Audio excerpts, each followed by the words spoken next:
ఎందుకండి మరి అంత వైలెంట్ డెసిషన్ తీసుకోవడం? జస్ట్ వార్నింగ్ ఇవ్వచ్చు కదా. మనిషికో మాట గొడ్డుకో దెబ్బ అని అన్నారు. గొడ్డుకు దెబ్బలు తగిలితే గాని అది దారికి రాదు.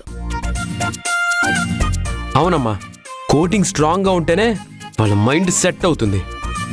మీరు ఎవరి గురించి అంటున్నారో ఆ వార్త ఎంతవరకు నిజమో నాకు తెలుసుగాని నేను అర్థం చేసుకోగలను. వార్త వంకతో మీ మనసులో ఉన్న మాటలు బయట పెట్టకండి. అయినా నేను ఊరికే నింద వేయట్లేదు. రెడ్ హ్యాండెడ్గా దొరికిపోయింది కాబట్టి జాగ్రత్తగా ఉండు అని సౌమ్యకి చెప్తున్నా.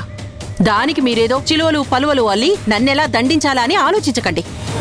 నిన్న తప్పించుకోవచ్చు, మరోసారి బుద్ధి మారదు కదా, దొరక్కను పోదు. దొరికేవాళ్ళు దొరుకుతారు. అలాంటి బుద్ధులున్నవాళ్లు బయట పడక తప్పదు. కాని నా కూతురు నిప్పు. నా పెంపకంలో నా పిల్లల్ని ఎంత గొప్పగా పెంచానో నాకు మాత్రమే తెలుసు. ఎవరెలాంటి కుట్రలు చేసినా కుతంత్రాలు చేసినా నిందలు వెయ్యాలని చూసినా అవి ఎప్పటికీ నిజం కాదని నిరూపిస్తాను.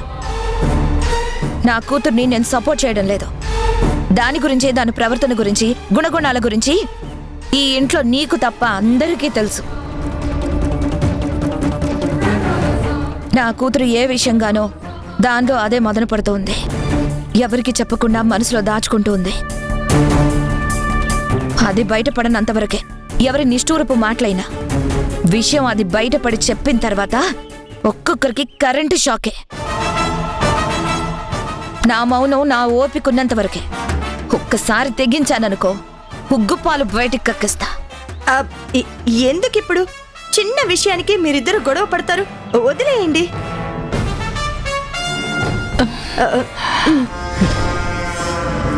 తొందరలో మీ అందరికీ నరకం ఎలా ఉంటుందో పరిచయం చేస్తాను.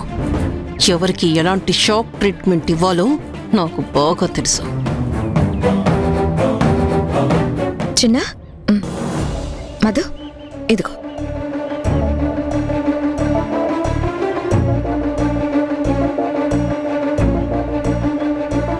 ఏమైంది? ఎందుకింత ముభావంగా ఉంది? నిన్న దాని మీద నేను కొట్టడానికి చెయ్యొత్తానని చిన్నబుచ్చుకుందా? అదే అయ్యుంటుంది. అందుకే నా మీద అలిగింది.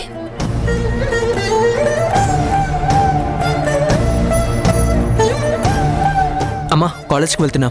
సరే. చిన్నా, మధు, కాలేజ్కైనా?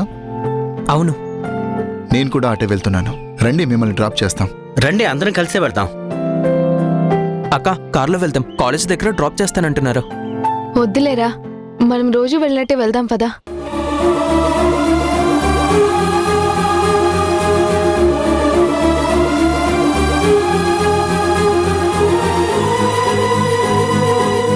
డ్రాప్ చేస్తానంటున్నారు కదా, అందరూ కలిసి కార్లోనే వెళ్ళొచ్చు కదా. వద్దు, కొత్త అలవాటు ఎందుకు? మాకేం అలవాటో ఆధార్లోనే వెళ్తాం. కొత్త అలవాటేముంది మధు, రోజు ఎలాగో కుదరటం లేదు. ఇవాళ టైంకి మీరు బయలుదేరారు, మేము బయలుదేరాం. కారులో వెళ్తే తప్పేం లేదు కదా. మేము అటే వెళ్తున్నాం కాబట్టి రమ్మని అడిగాం. వద్దంటున్నాను కదా, మమ్మల్ని వెళ్ళనివ్వండి. మధు నా మీద కోపం వాళ్ళ మీద ప్రదర్శిస్తుందేంటి? ఎందుకో మధు ఓ రకంగా ప్రవర్తిస్తుంది. ఇది నిజంగా కోపంగా ఉందా, లేకపోతే వేరే ఆలోచన ఏమైనా ఉందా? ఈ ప్రవర్తనకి, ఆ మాటలకి ఖచ్చితంగా వేరే కారణం ఉండే ఉంటుంది. వస్తే తప్పేముంది మధు? వద్దని ఒకసారి చెప్తే మీకు అర్థం కావడం లేదా?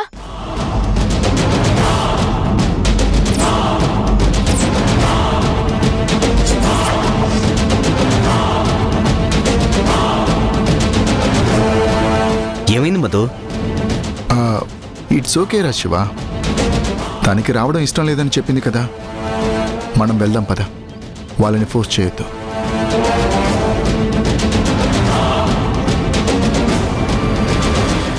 సారీ నాన్న, నేను ఏ సిచ్యువేషన్లో ఉన్నానో మీకు తెలీదు. మీ అందరినీ అనవసరంగా హర్ట్ చేస్తున్నాను. Very sorry for my bad behaviour.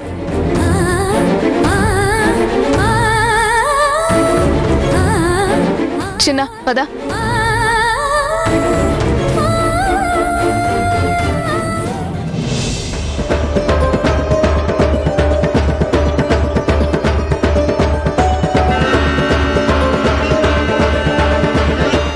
ఏంటి మమ్మీ, మన పాచిక పారింది, ప్లాన్ సక్సెస్ అయింది, ఈ ఇంట్లో ఎర్త్క్వేక్ వస్తుంది, ఎక్కడి వాళ్ళు అక్కడికి చెల్లా చెదిరైపోతారు, బీభత్సంగా ఒకళ్ళ తర్వాత ఒకళ్ళు సూసైడ్ చేసుకుంటారన్నాం.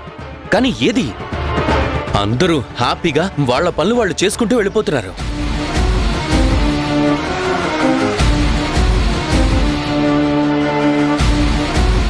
అట్మాస్ఫియర్ కూల్గా ఉంది, ఎవ్వరూ సఫర్ అవ్వట్లేదు. ఆ మధు ఏమో కుదరదు అని కన్ఫామ్ గా చెప్పేసింది. చూడు, హ్యాపీగా కాలేజ్కి వెళ్ళిపోయింది. నేను దీనికోసమైనా కష్టపడింది, నా కష్టమంతా వేస్ట్ అయిపోయింది కదా.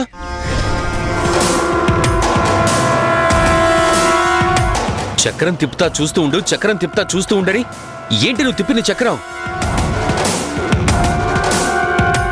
ఏం జరిగింది, ఏం జరుగుతుంది, నాకేం అర్థం కావడం లేదు. పైగా మామయ్య వాళ్ళకి ఫుల్ సపోర్ట్ గా నిలబడ్డాడు. లేట్ చేస్తే వాళ్ళు సేఫ్ జోన్లోకి వెళ్ళి మనం ట్రబుల్లో పడేటట్టున్నాం మమ్మీ.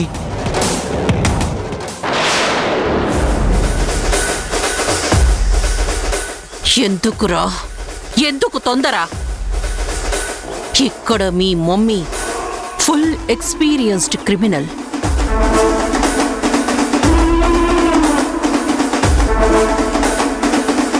సడన్ గా హార్ట్ అటాక్ లాగా వస్తే థ్రిల్లే ఉంటుందిరా. మెల్లమెల్లగా వాళ్ళు సఫర్ అయిపోతుంటే మనం చూసి ఎంజాయ్ చేయొచ్చు. సో నీ ప్లాన్ వృధా కాలేదు, నా ప్రయత్నం వేస్ట్ కాదు. ఆల్రెడీ ఆ మధు మన క్లచ్లోకొచ్చింది. పార్ట్గా మాయల పకీరుని ఎలా హింసించారో అలాగే స్టెప్ వైజ్ గా నేను మధుని హింసిస్తూ వస్తున్నాను. చూడ్రా, అది మనసులో మనసు లేక మదన పడుతూ అందరికీ దాని బాధ కొంచెం కొంచెం ఫీల్ అయ్యేలా చేస్తున్నాను. నీ ఫ్రస్ట్రేషన్ నేను అర్థం చేసుకోగలను. Be cool. పోనీలేవో.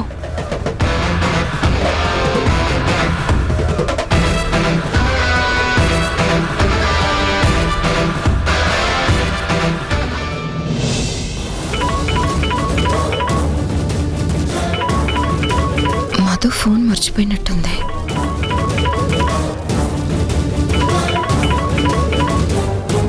ఏదో అన్నోన్ నంబర్లా ఉంది.